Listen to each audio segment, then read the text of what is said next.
Fair use is like the superhero shield for content creators. It lets you use bits of copyrighted material without permission. If your use doesn't hurt the original creator's earnings, you're doing fair use right. When I was there, like, it was horrible. It was horrible. It was so horrible. I can't describe how horrible it was. Everybody telling me not to speak, well, just let them reveal my face. And like I'm telling people around me, if I wanted the money, I would have been and took the money. Like, they've been paying me money and I've been living like I'm broke. They got my pictures out here. Who put my pictures out here? I got in trouble because I was molested, and the things that I wrote, I got in trouble for it. And I remember getting beat or whatever for the book, and I used to write in composition books. I gave it to her, and she told me her dad was a producer, and I was like, well, ask them, am I gonna get some Grammys for this? Like, I wanted to be a music artist. I wanted to do music. And she told me that she was gonna get 13 Grammys for the stuff. But her dad made her bring back the book. He brought her and made her hand the book back to me, and she didn't want to give it back to me. But she ended up coming back, and I told her that she can have it or whatever. And but in the midst of doing that, he introduced me to the ghostwriters. The ghostwriter was a Jewish guy with a pointy nose, and I don't know how to say his name, Skalashki. I don't even want to try to remember how to say his name, and it's the wrong thing, but he had like a weird name. I can describe him. He had curly hair, come right here, and it was dark curly, and he had a pointy nose. I remember him coming by, and he was telling me basically like he was a ghostwriter for Clive Davis and them. And I remember him asking me how much I wanted for the books. At first, I was getting like $20, $30 for the books. I didn't know.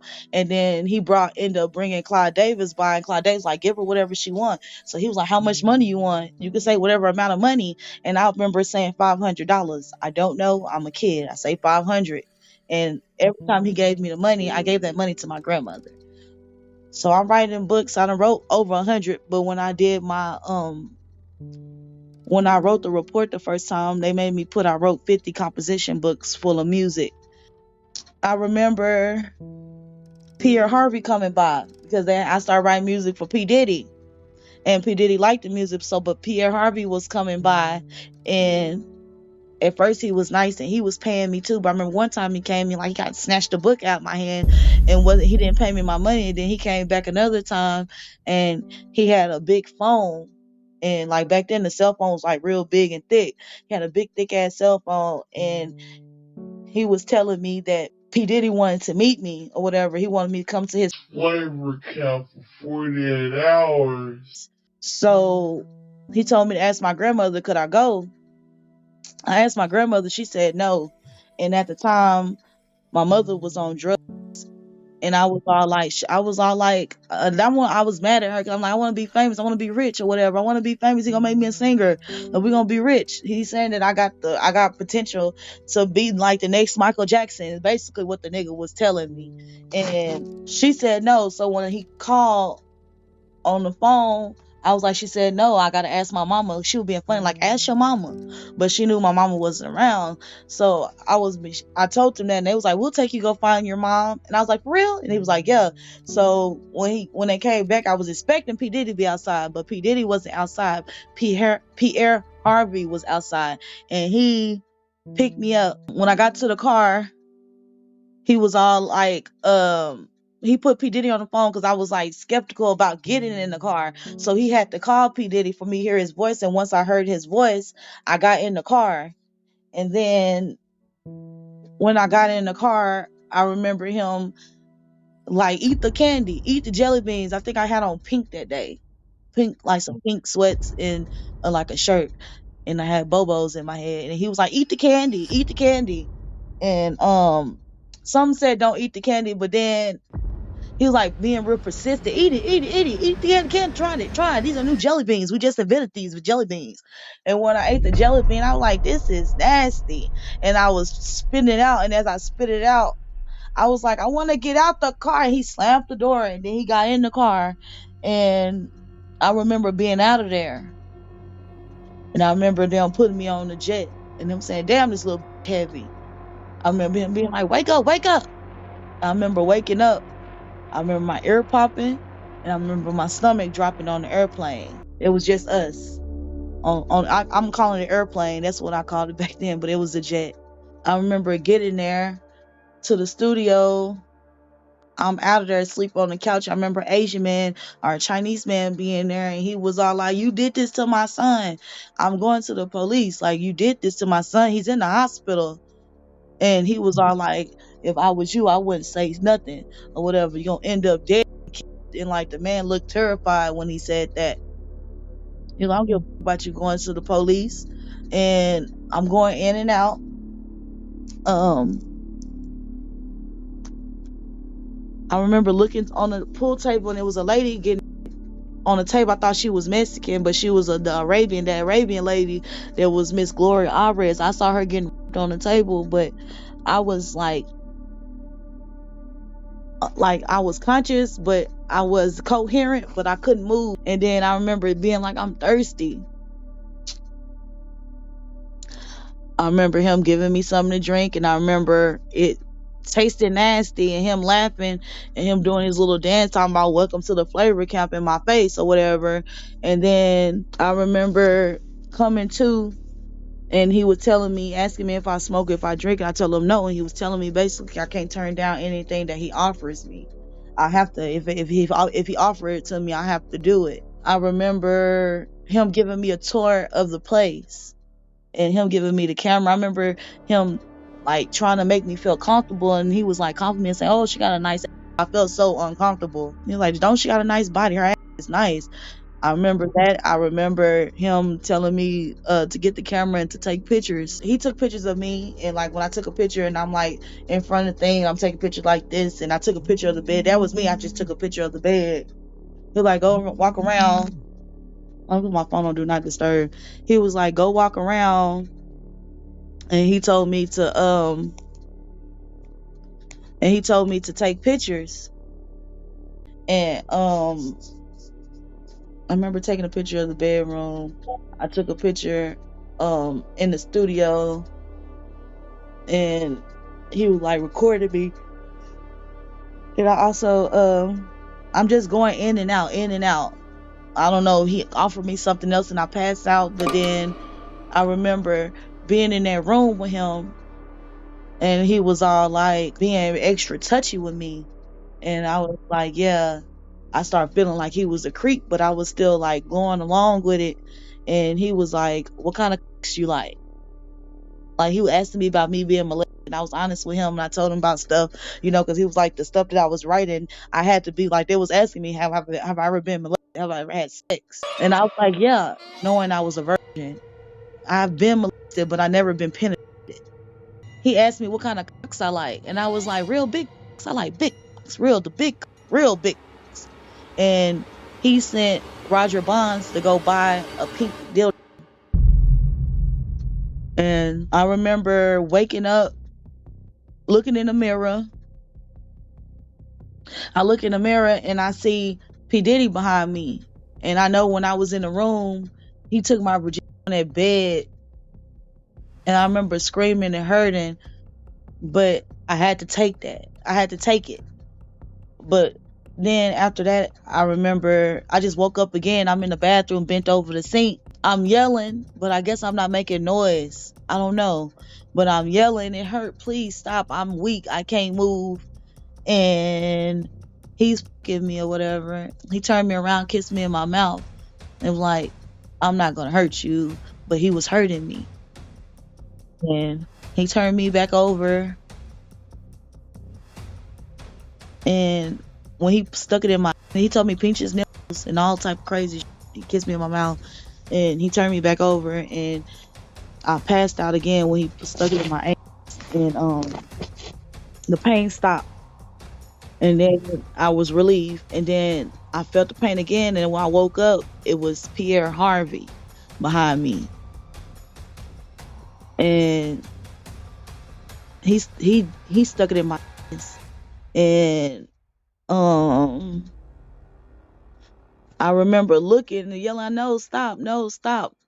And I happened The Jewish guy was behind Pierre, like on the side. It was like in his bathroom at that studio. It was like a restroom stall in there. Um, I remember, and then after he finished, I remember P Diddy telling, I was asking the Jewish guy to help me because I know he just had a baby, and I was looking at him for help, and he was all like, "I don't want to do this. I want to do this," and he was like, "If you don't fuck her, I'm gonna fuck you."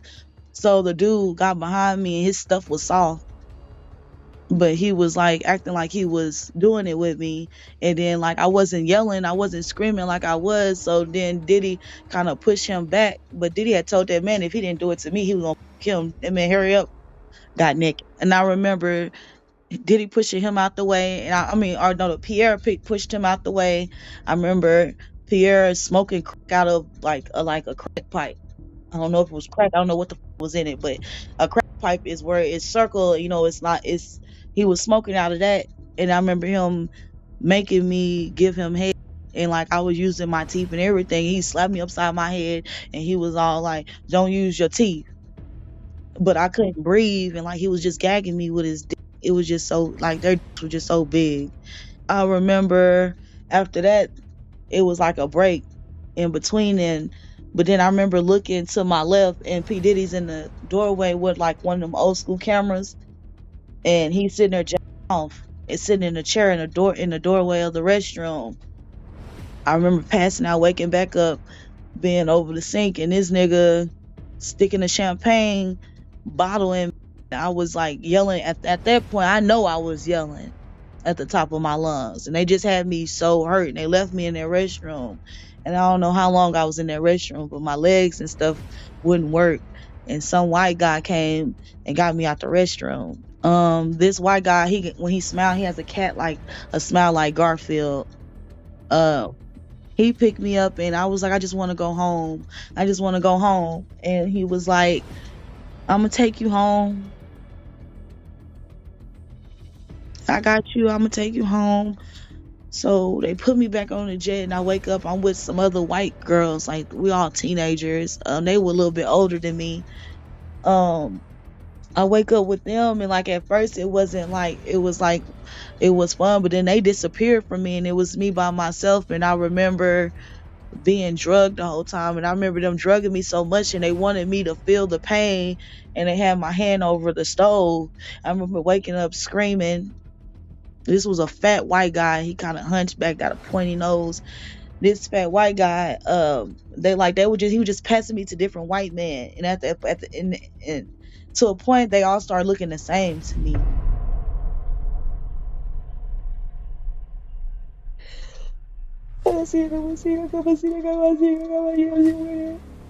God say I'm trying to take my time, Lord.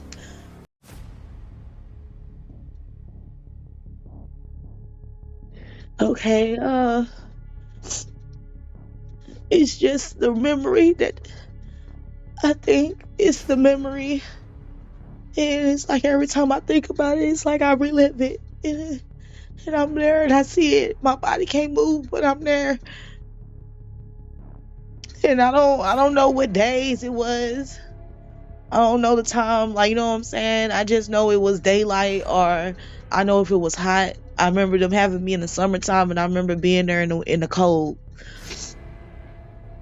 You know what I'm saying? Like when I was there, like it was horrible. It was horrible. It was so horrible. I can't I can't describe how horrible it was. Um After that happened, it's like it goes in and out. I remember trying to escape. I remember the brown children. I remember being locked in the cage with these brown kids. I don't know what race they were, but I know they looked at black, but they didn't speak English. It had to be like 30 or 50 kids, but it kept getting smaller and smaller and smaller because they were hunting these babies. Um, it got like it was like until I noticed it, I was just in the cage.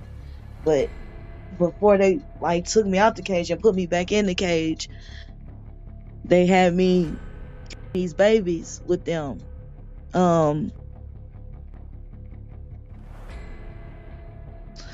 I remember him shooting his baby. The baby had to be no more than 5 or 6. This boy, he hunts me in my dream, and he is the age he probably would have been now, but he hunts me in my dreams. Like when I have out of body experience, and like it's like he's chasing me.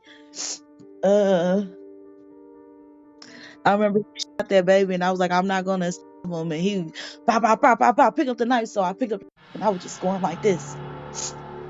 And so the baby up had to be no more than 5 or 6, to be honest. He had me bathing them, feeding them, washing them off, and bathing them, feeding them. I remember me being in the cage. I kept letting them out the cage. I remember I kept opening the cage, letting them out, and like they used to have to get them and run after them, get them. I remember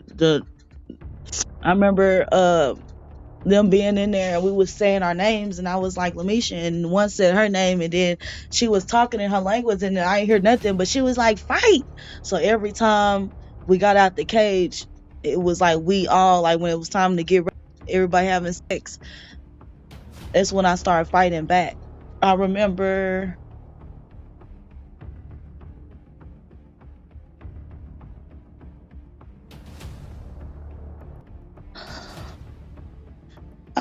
they had a tray, and on the tray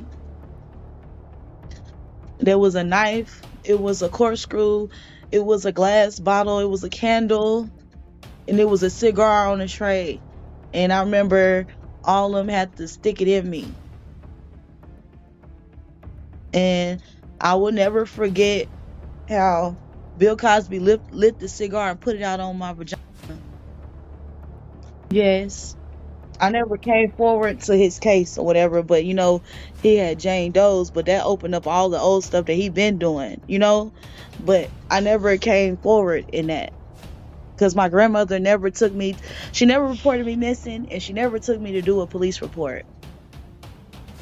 And as I'm calling, getting help from these lawyers, it's like nobody can help me.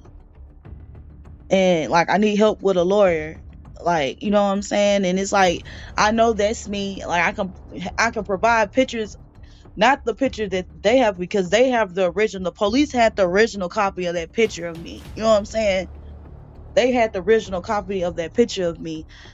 I don't have no picture. I got pictures of how I looked at that time, that like you can see my shoulder and I'm still got the same frame, but I don't have those pictures anymore. I remember he did what he did to me, and then when it was time for Jennifer Lopez, she was there with a guy, and he was standing there looking disgusted, but didn't nobody save me. She stuck that glass in me, and after that, but my eyes were booked the whole time, and they put a blindfold on me. I remember them beating the fuck out of me. I remember them hog tying me. I remember them all being mad at me because I put snake venom in everybody's drinks and shit, because everybody acting like they couldn't remember. But when this witchy lady, she gave me, she was in a red room, and the room had mirrors everywhere, and it was a yellow snake in the damn sink. She gave me the venom, and whatever she gave me, it made me still be numb. But whatever she gave me, it made me coherent. Like I was coherent to everything, but I still couldn't move. You know what I'm saying?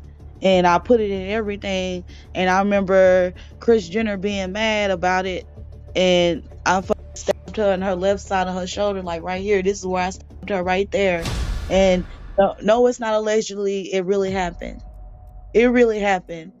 And I hope by me going live and me telling some stuff that it don't help him get off. You know what I'm saying? Because they saying I don't need to talk, but I don't have no lawyer. I don't have nobody to represent me. And if it was for the money, I would have been and took the money. I would have been and took the money. He burned down this building to cover up all the evidence and some bodies, some more people that was there. Yeah, that's the building he caught talking about, because he ended up doing some shit. He slipped, fell, hit his head, and I ended up pulling him out. I wanted to leave him in there, but the power of God told me to do it. and then God told me to get him.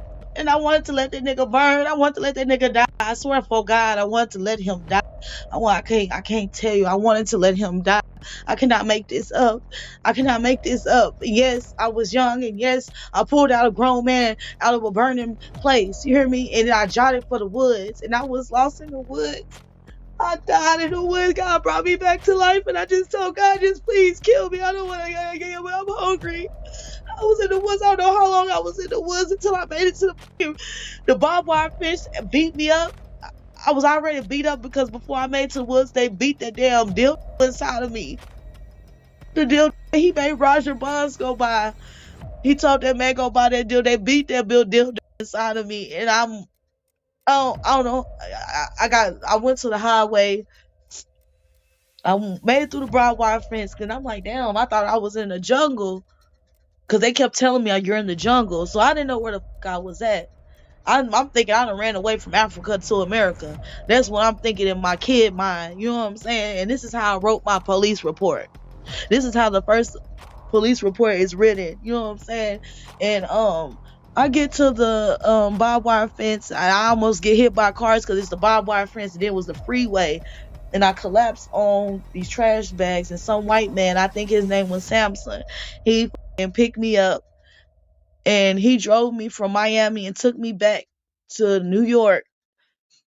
And when I came in there, I would beat the fuck up, and they was like, "Who did this to you?" And they tried to get the white man. I said, "He didn't do it for me. He didn't do that to me. He saved my life." And he didn't take me to the police station in Miami because I was telling him that it was like the sheriffs, the people worked for the Miami police place was doing that to me. And I was telling him, he told the police did this to me because the nigga was around he was around a lot of elite white people. I was like, the police did this to me. So he said that he drove me from Miami and he drove me to New York. And I remember them taking my statement. I remember I remember lying about my age on the first time I told them I was 17 because I was scared. I don't know. I lied. And I remember I wrote the first statement. I wrote it and I tried to cover up stuff. But then I told them I had to use the restroom. And they was like, "Nah, you can't use the restroom." But before all this happened, they brought Mr. Williams in there because they was like, this is good. You're going to want to hear this. And he was like, "Who did this to you?" And I was like, "P. Diddy." And I named other people that I was around. And he was like, "Well, how old are you? Where your name? Where you from?" I lied and I said I was Mexican. I lied and stuff and said I was from Michigan. And like, I just made up a whole bunch of different stories. And I end up seizing out. And I told them I had to go to the restroom. They was like, "No, you can't use no restroom until you finish writing." And I ended up writing everything out, which was the truth. And I ended up seizing out. And I remember them rushing me. I remember Mr. Williams was with me the whole time. I remember I was in pain, so my whole body hurt. So I didn't know the difference. They did operations to remove something out of me. I felt the same way I felt before they did the operation. I remember him showing me the video, and I'm like, that's not me. And it looked like they pulling the fucking intestines out of me. And it was that pink deal shit all on it. And he was all, I was like, that's not, I was like, ew, what is that? I was horrified. And he was like, "This is you. Who did this to you?" And I went on and told him the truth. Diddy did this. I remember them having to sew me up and reconstruct my stuff down there. I didn't go straight home. He said, I can't send her home like this. He waited till that my big eye went down, but I didn't make it back home until October, November. I started the 7th grade, the second semester, and I started with my dad. I lived with him my second semester of school. I lived with my dad. I remember Mr. Williams being there with me, and like, he not gonna testify or be on my behalf, but I said I would never came forward if I never saw him on TV You hear me? Because he is my angel. He is my angel. And God knows. God knows that man is my angel. And I'm not trying to be on here looking crazy. You know what I'm saying? I won't be on here looking crazy and crying and shit, looking ugly in the face. On here crying. Yeah. Everybody telling me not to speak will just let them reveal my face. And like I'm telling people around me, if I wanted the money, I would have been and took the money. Like they've been paying me money and I've been living like I'm broke. See, God, see that guy, see that way. God, we need God in this situation. We need God in this situation. And I have to get justice. Like if I don't think I see your way, God, see your way. I won't sue nobody else, but we gotta get justice. I just have to get justice. I have to. I have to. I don't want to be talking and doing this interview and help him. I just need justice and I need help. They got my pictures out here. Who put my pictures out here? Table with the food on you and they're eating off of you. Yes. I was 13. I didn't turn 14 till the end of that year. I don't turn, like, my birthday's in December. So, like, right now I'm 33. But when January, after December, I'm going to be 34. Like, I always turn the same age at the end of the year. And I don't know who has it. I don't know who. They got the video of me being when I was gone with the white men. They were doing weird shit to me. Like, they beating me. This woman flat-eyed my hair. Got me ready for this man named Joey.